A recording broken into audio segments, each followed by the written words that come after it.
کہ عمران خان صاحب کی جو رجیم چینج ہوئی حکومت میں، وہ جو پاکستان کی منتخب حکومت کو گھر بھیجا گیا، وہ جو سازش ہوئی یا اس کو مداخلت، جو بھی آپ نام کہیں، اگر وہ وقت عمران خان صاحب پورا کرتے، اب ایک آزاد الیکشن ہو چکا ہوتا، عوام اپنی مرضی منشا سے وہ فیصلہ کر چکے ہوتے، ملک میں عوام کی مینڈیٹ سے حکومت ہوتی، عوام ہم سے مطمئن ہوتی تو عمران خان صاحب کو ووٹ کرتی، نہیں ہو تو کسی اور کو کرتی۔ لیکن جو اس الیکشن میں ہوا ہے، جو ڈاکہ پڑا ہے، کل کے جلسے میں تحریک انصاف کی بنیادی مطالبوں میں سے ایک مطالبہ، وہ تو اسیران بشمول عمران خان، بشمول شاہ محمود قریشی کی رہائی، لیکن ساتھ ساتھ ہمارے مینڈیٹ کی واپسی۔ اس سے بڑا ڈاکہ کیا ہو سکتا ہے؟ آپ کسی شہر میں خدا نخواستہ کوئی ڈاکہ ڈال دے، کسی بینک میں ڈاکہ ڈال دے، کسی گھر میں ڈاکہ ڈال دے، یہ تو 25 کروڑ عوام کے مینڈیٹ کا ڈاکہ، ہر آدمی کا ڈاکہ ہے۔ آپ جو مجھے سن رہے ہیں، کیا آپ پاکستانیوں کا یہ حق اقتدار نہیں ہے کہ آپ فیصلہ کریں کہ پاکستان میں حکومت کون کرے گا؟ یہ جو 8 فروری کو ہوا ہے، یہ کیا آپ پہ ڈاکہ نہیں ہے؟ یہ کیا آپ کے بچوں کے مستقبل پہ ڈاکہ نہیں ہے؟ تو کل ہمارا دوسرا بڑا مطالبہ ہے، پاکستان تحریک انصاف کو، عوام کو ان کا مینڈیٹ واپس کیا جائے۔ اور تیسرا بنیادی مطالبہ،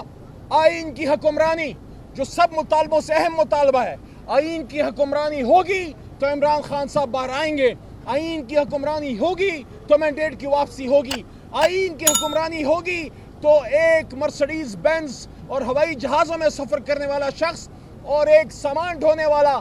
ایک کسی پرائے گھر میں مزدوری کرنے والا، ایک رات کے اندھیرے میں چوکیداری کرنے والا، اس کو اور اس ہائی پروفائل شخص کو قانون ایک نظر سے دیکھے گی۔ یہ نہیں کہ آپ مالدار ہیں، گاڑی تلے کسی کو رون دیں، پیسے دیں اور ملک سے باہر نکل جائیں، ایسا نہیں ہوگا۔ تو تیسرا مطالبہ ہمارا آئین و قانون کی حکمرانی، اور سب سے اہم جو پچھلے 2.5 سال سے ہماری تحریک انصاف کو آگے لے کے چلا ہے، پولیٹیکل سلوگن، جو صرف پولیٹیکل سلوگن نہیں ہے، ہماری روح، ہماری ایمان ہے کہ 77 سال پہلے قائد اعظم محمد علی جناح نے پاکستان کو جب آزاد کیا تو ایک حقیقی آزادی کی تمنا تھی، ایک تمنا تھی کہ پاکستان آزاد ہوگا، آزاد فیصلے کرے گا، یہاں عوام اپنی مرضی سے جئیں گے، یہاں کے فیصلے امریکہ، اسرائیل، برطانیہ میں بیٹھ کے لوگ نہیں بلکہ اسلام آباد میں بیٹھ کے لوگ کریں گے۔ تو حقیقی آزادی ہمارا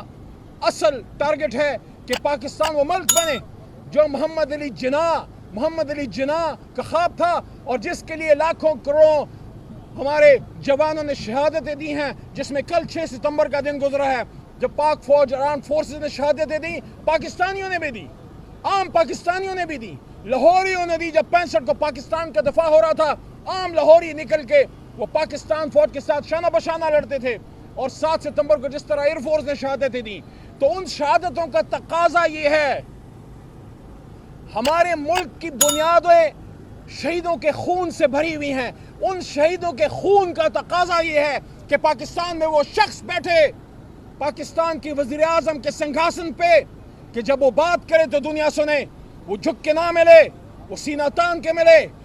ہاتھوں میں تسبیح لیے، آنکھوں میں آنکھیں ڈالے، وائٹ ہاؤس میں ہو یا لنڈن میں ہو یا یونائٹڈ نیشنز میں ہو، ہر جگہ حضور نبی کریم صلی اللہ علیہ وسلم کی حرمت، شان رسالت، امت مسلمہ، کشمیر، فلسطین کی بات کرنے والا شخص جب وزیر اعظم ہوگا، ان شہیدوں کے خون کا قرض اترے گا۔ لیکن اگر وہاں شہادتیں ہو رہی ہیں، جس طرح عام لوگ بھی شہید ہو رہے ہیں، خیبر پختونخوا میں، بلوچستان میں فوجی جوان شہید ہو رہے ہیں، ہمارے حساس اداروں کے لوگ بھی شہید ہو رہے ہیں، علماء، سیاستدان، سب، لیکن اگر آپ نے ایک غلامانہ ذہن والا شخص، ایک کمزور شخص جو اغیار کے سامنے دبتا ہے، جو اغیار کے سامنے جھکتا ہے، اس کو صدر یا وزیر اعظم بنا دیا، جو کرپٹ ہو، جو کمپرومائز ہو، تو پھر آپ کی یہ شہادتیں رائے گا جائیں گی۔ خدا نخواستہ آپ کو وہ شخص چاہیے جو علامہ کے اس شعر پہ کار فرما ہو، جو علامہ کے اس شعر پہ کار فرما ہو کہ خودی کو کر بلند اتنا کہ خدا بندے سے خود پوچھے بتا تیری رضا کیا ہے۔ اور ہم یہ ڈیمانڈ کرتے ہیں آج ایک بار پھر اڈیالہ جیل کے باہر، جب کل لاکھوں پاکستانی ایک پرامن جلسے کے لیے اسلام آباد کی طرف گامزن ہوں گے، ہمارے لیڈر عمران خان صاحب کو رہا کیا جائے، ان کو باہر لایا جائے۔ پاکستان کو اگر چلانا ہے، تمام سیاسی فورسز کو بیٹھ کے بات کرنی ہوگی، اور سب سے بڑی جماعت، سب سے بڑے لیڈر کو سائیڈ پہ رکھ کے پاکستان کے مسائل کا حل نہیں ہو سکتا۔ اس وقت پاکستان کو بے شمار مسائل کا سامنا ہے،